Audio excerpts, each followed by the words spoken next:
Hello, I'm Marsha Ogden. Welcome to my podcast, Directory of a Dream Life 50 Plus. It's for anyone who's passed that milestone, like me, by a long chalk, and who, like me, has realised that we could be on this earth for another 30 or 40 years. So let's plan to make the rest of our life the best of our life. Before we get started with this week's episode, can I just remind you to please review, share and subscribe to the Directory of a Dream Life 50 Plus podcast on whatever platform you're listening on.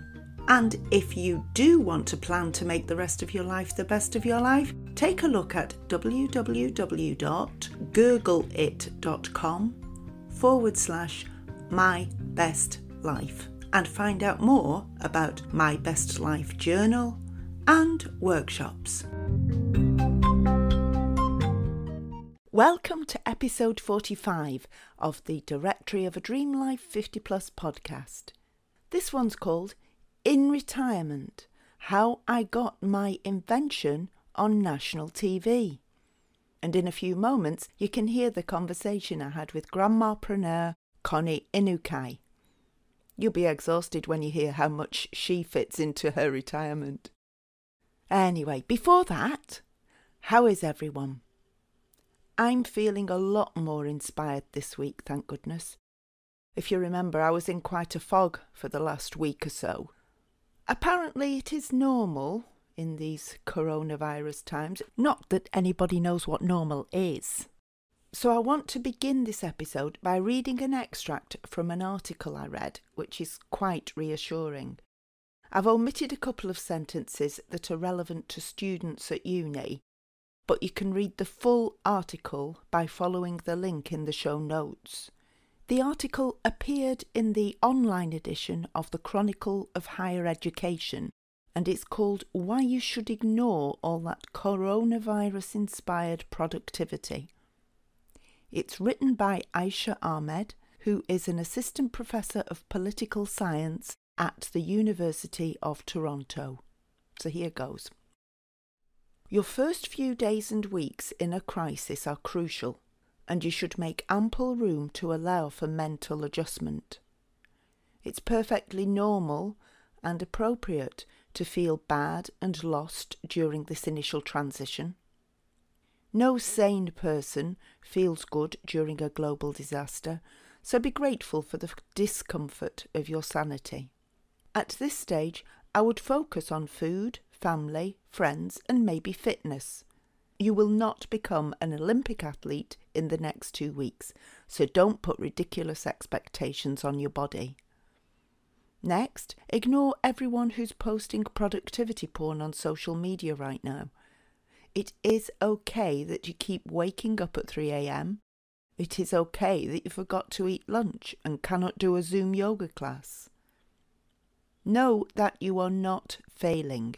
Let go of all the profoundly daft ideas you have about what you should be doing right now. Instead, focus intensely on your physical and psychological security. Your first priority during this early period should be securing your home. Get sensible essentials for your pantry, clean your house and make a coordinated family plan. Have reasonable conversations with your loved ones about emergency preparedness. If you have a loved one who is an emergency worker or essential worker, redirect your energies and support that person as your top priority. Identify their needs and then meet those needs. And as I mentioned, there is a link to the full article in the show notes. Now, as you've got older and your situation and your needs change, have you ever had an idea and thought, oh, that'd be a great invention, but then lacked the wherewithal to make it happen? Yeah? Well, you'll love my guest this week. Connie Inukai is from Maryland in America. She's 72 years of age, I have her permission to say that, and since retiring from her long career as a university professor, she's been living a very different life, and one that you will find very inspirational. Well, I did anyway. But before that, Instead of a handy life hack, as I mentioned the other week, I've seen a lot on social media about how to make the most of this very strange period in our lives. And so each week that we're in this coronavirus situation, I will try to bring you the best ideas that I've seen to keep us productive and, of course, entertained. Last week we had gardening tips, so here are my top 5 tips for keeping yourselves entertained.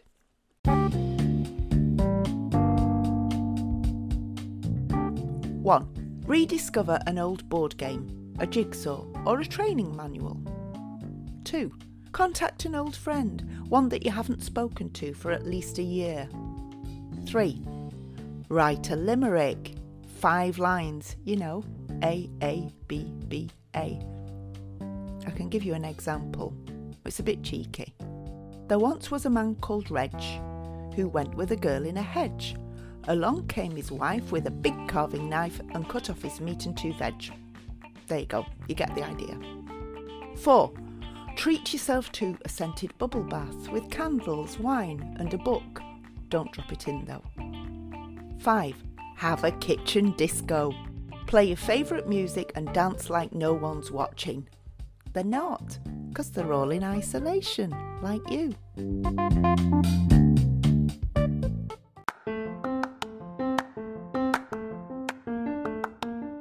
Here's a quick word about the Directory of a Dream Life 50 Plus My Best Life Journal.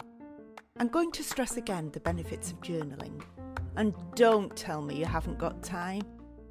The journal is a year long, it's undated, and as I keep saying, it's big. So there's lots of room for reflection and planning. It's not just a diary or a planner. It's a place to write your thoughts and work on breaking bad habits and developing new traits and skills. And of course, you get the added bonus gift of 8 meditation tracks to download. My stock of journals was for delegates at my forthcoming workshops, but as they are no longer happening, and it's desperate times, desperate measures, I'm going to put a link in the show notes that'll give you the journal for £23 instead of £33. And of course, I'm not going anywhere, so if you do need any help to get started, please feel free to contact me.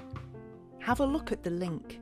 In our lifetime, we have never had a more relevant time to journal what we're thinking and what we're doing and what we're planning for the future. Here's Connie.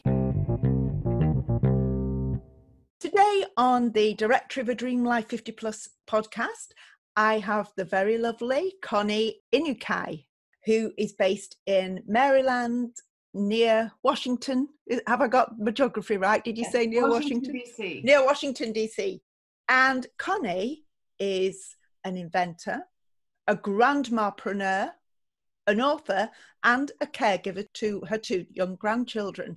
And obviously living proof that a second act entrepreneur can succeed. It's not too late and you're not too old so at any age. So welcome, Connie. It's lovely to have you here.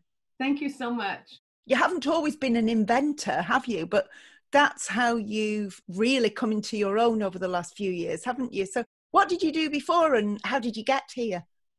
Well, I was a professor at the University of Maryland for 35 years. Mm-hmm. And I used to teach technical writing to engineers and computer scientists about how to write their reports better. Right. And I absolutely loved it. And I used to inspire my students who were graduating seniors mostly on what to do to be successful in their career. And writing was a big part of it. So actually, after I retired, I didn't retire because I had to, because of my age, even though I was 68 when I retired. Right.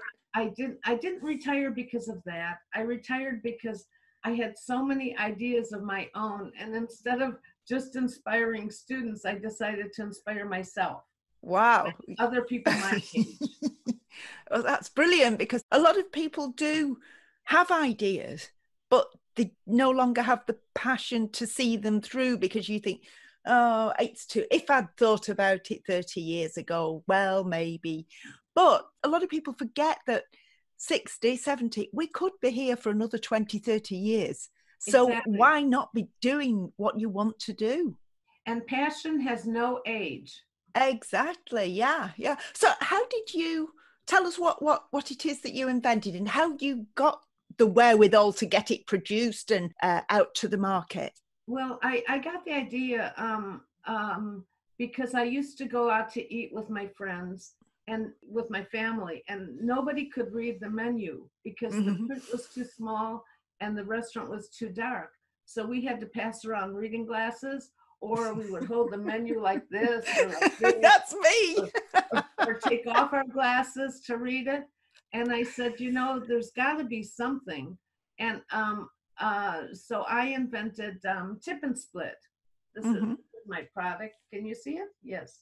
Yeah. And what For I did, anyone listening on the podcast rather than seeing the video, it looks like a calculator with an extension on top, doesn't it? And that's a yes, magnifying glass, isn't it? right. It's got a Right. magnifying glass, Okay. and it also has a light. So Mm-hmm. you can shine it if the restaurant is too dark. Because I used to walk around the restaurant and look for a candle because Mm. I could not see it. Yeah. Yeah. And so this is great for reading the menu, the bill, and the bill. And then Mm-hmm. I added on a few little fun things to it. And I added a calculating device. It's not a real calculator, Mm-hmm. but you can push a button, put in the amount of the bill, push enter, put in a tip, say 18, 20, 21, whatever you want to do. Push Yeah. enter, it will tell you the tip. You push enter, it will tell you the total bill Yeah. plus the tip. Then you can push enter again and it'll ask you if you want to split it, and you can say 5. And it'll tell you what each person Right. paid. So like And 5 then you people can in your add them. party. Yeah. Wow, that is brilliant. Yeah. Thank And you. I would think a lot of ages could do with the calculator part anyway, couldn't they? I started inventing it right before I retired, and I told my students about it, and they said it's not just for older people, Yeah. Mrs. Unukai. It's also for us. First of all, when we've had too much to drink, we can't add anything. Good point. And second of all, Brilliant. younger people really don't know math. Yeah. They're so used to calculators. So I invented this because a lot of people, there are apps that do the calculating devices, Mm-hmm. but a lot of people my age don't want to use a smartphone in the restaurant when we're eating. So this is to keep the phone away from the table, so you can just not be tempted to look at your text messages and your emails and all that. So that's what Mm-hmm. this is for. Yeah. Yeah. I think it's fantastic. But Thank you. having that idea, because you had the problem, so you found a solution. Yes.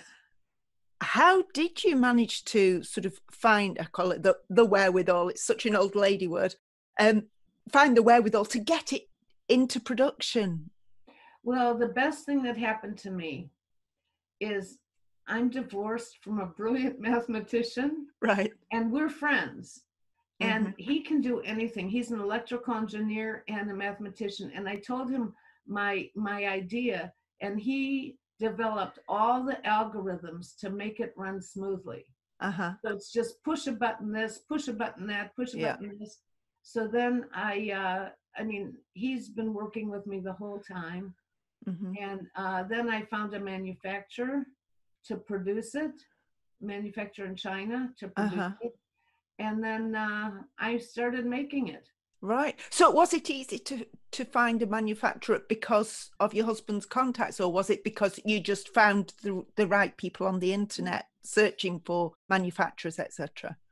Well, I really have to tell you, Marcia, it was a horror working with a manufacturer because my manufacturer was terrible. Right. And they just couldn't get it right. And I met them at a trade show because the man was speaking about manufacturing. Mm-hmm. So I decided he must be good. Yeah. So I hired him, and he said, this is engineering 101.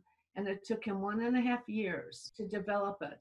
And then I got my product on The View. It's a TV show. You may not. It's part of Good Morning America. Oh, Have you right. heard it? I got my product down, and right before it went on, he sent me my product, and it was defective. Oh. And so I've had a lot of problems, and I had to Right. take off a little time Yeah. till I didn't want to sell it until it was perfect. And now they're perfect. Mm-hmm. Now they're perfect. A new manufacturer and all is well. Yes. Yes. Excellent. And you mentioned then that you got on TV with it, and I believe you've been on QVC and other big media outlets. How did you get on there? Well, I'm very persistent. And so I went to a trade show for inventors in Pittsburgh. Right. And they had QVC there. You could pitch to them. Yeah. And the first time I went there, I pitched, but my manufacturer didn't even have my product. So I just showed pictures of it. And everybody loved it. And they said, why don't you come back when you have your product? Uh-huh. So a year later, I went back with my product, and they said, do you remember me? I was here last year. And they said, yes, we do.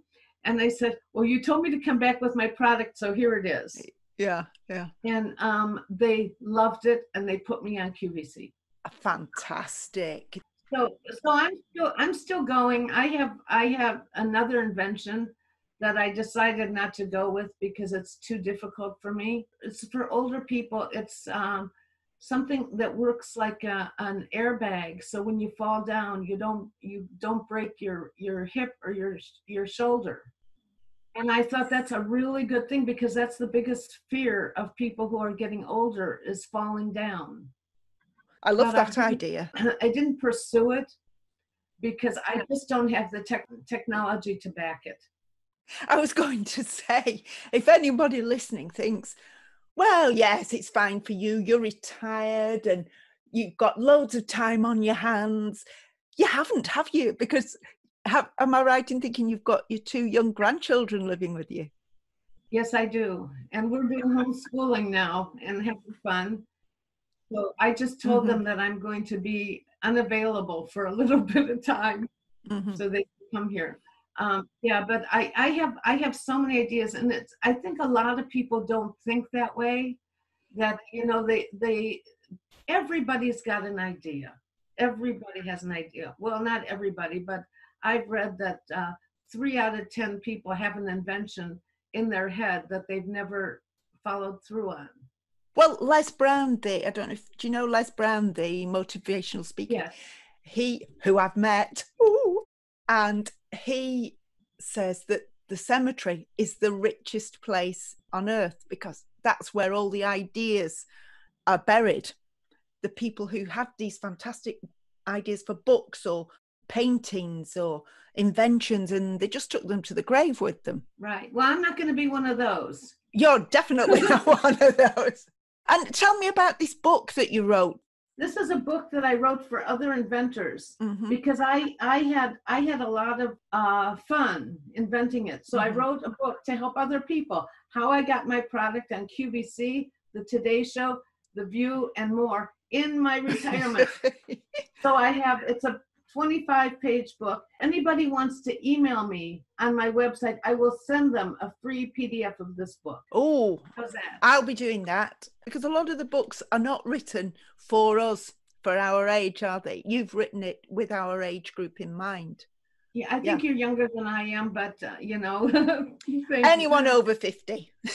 Right. Everyone listening to this podcast is over 50 or around that age. Okay, well, that's great.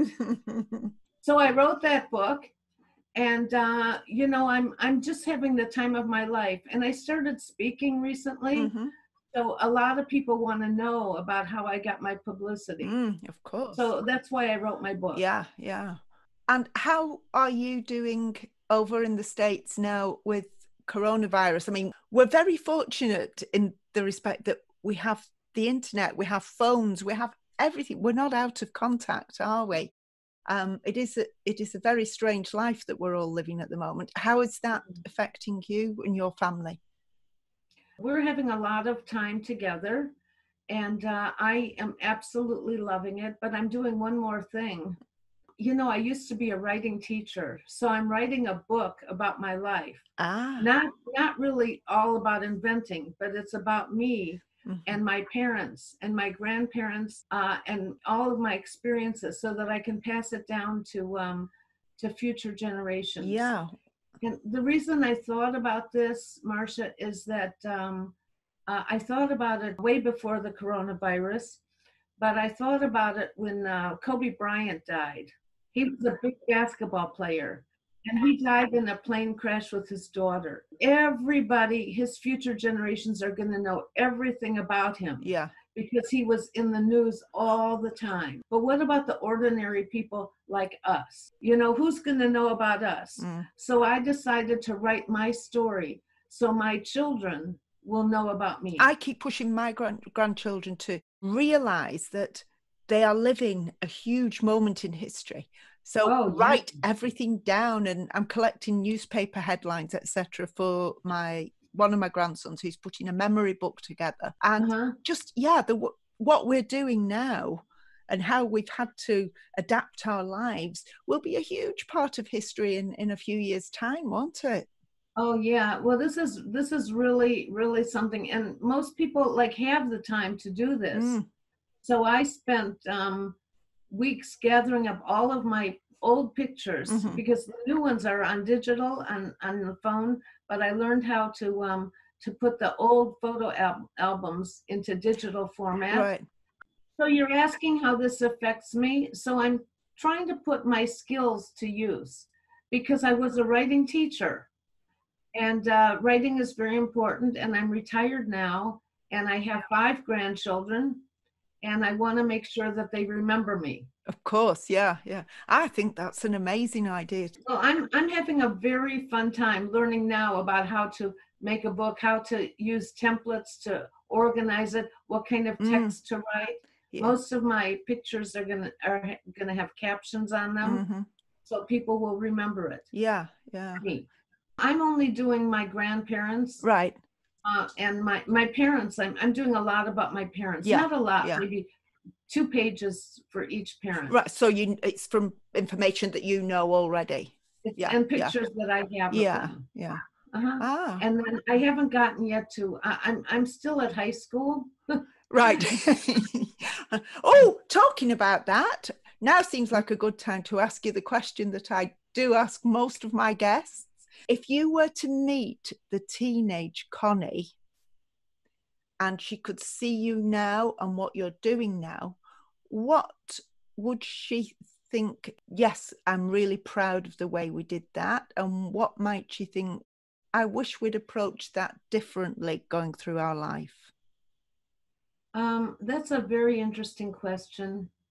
And I'll tell you, one of my pivotal points in my teenage years was I had a boyfriend who died in a car crash. Right. And it was devastating to me because he was brilliant. I was so happy to have known him. And he died. And he was so good. He was 16 years old and already planned to go to Yale. Wow. And he was much more brilliant than I ever was. So I sort of made a commitment that I would do everything that he can't do. So I think that I am doing my job. I think I'm fulfilling my commitment to Clayton. Yeah. And he's actually a big part of not a big part, he's like 2 pages in my book. Right. Yeah. So it's kind of influenced your perspective going forward all through your life then. Right now, we always think about, like life is short, make the most of it. But I really learned that at age 15. Yeah. Oh my goodness. So that's an interesting question. And is there anything that you think, looking back, the teenage you might have thought, I think we should have done that differently? Not necessarily regrets, because you shouldn't regret anything, should you? It's gone. No, I honestly don't think so. I think I tried to do everything possible. Excellent. Well, you are absolutely amazing. Oh, thank you. I think you are too. To have the passion to bring this Tip and Split to the market and promote it the way you have on like primetime TV, etc. It's absolutely awe-inspiring. Well, Marcia, that was just the start. That was a launch. Oh, that was just to launch. Right, and right. There's more. That was just to launch. That was my idea. I have more ideas. Yeah. But that was just to get me into that entrepreneurial mind shift. Mm-hmm. Yeah. Please let us have the link for this Facebook group that you've set up to help people with the writing, because I think that is such a fantastic idea, particularly now when we might be reflecting and we might have more time on our hands than we bargained for. Okay, it's on Facebook. It's called Write Your Selfie. Write Your Selfie. Oh, I like what you did there. Oh, I love that name. Yeah, we shall be in there. I will be in that group, definitely, because there's a big list of things that I want to do in this time. But I think having a driving force and having someone to be accountable to as well. Right, that's the main thing. It's going to help. Yeah, you can write your own book. Anybody can write their own book, but I'm just giving them the impetus to start. And then to do feedback and to make them accountable. Yeah. Maybe every week, I check in with them. Do you have any questions? How are you doing? Let me see what you've done. Yeah, that's so helpful. Well, I'm basing it on pictures because we all have photo albums. So I'm basing it on pictures to tell their life. Oh, I love it. I love it already. Right. I'm going to go off and find your Facebook group. Now, if anyone wants to get in touch with you, how can we do that? Anybody who wants my book can email me. It's on, I think it's on my website. You can email me. Anybody who wants to buy my product, I'm selling it for $10.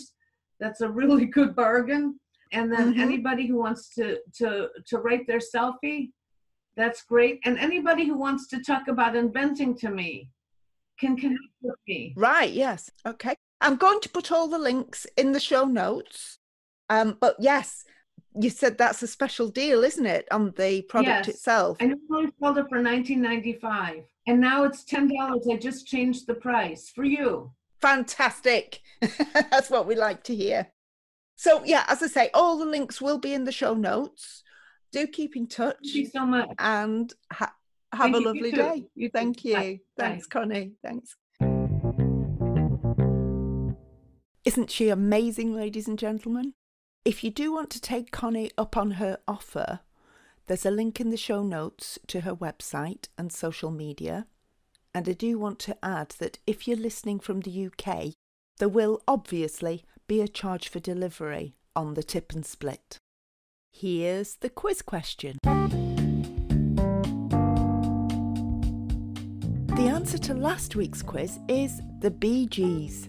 If you want to know what the question was, well, you'll have to listen back to episode 44. Here's this week's question. Where did parts of Skylab land when it fell to Earth? No Googling, remember? I'll give you the answer next week. Thanks so much for listening this week. Remember to tell your friends about this podcast and remember my deal on the My Best Life journal. There's no time like the present to do a bit of self-reflection and to get into the rhythm of keeping tabs on your mind and body self-care routine. If it's something that you thought of doing one day, well, today is that day. Do look after yourselves. If you do need a bit of company, don't forget that you can catch up on the previous Directory of a Dream Life 50 Plus podcasts.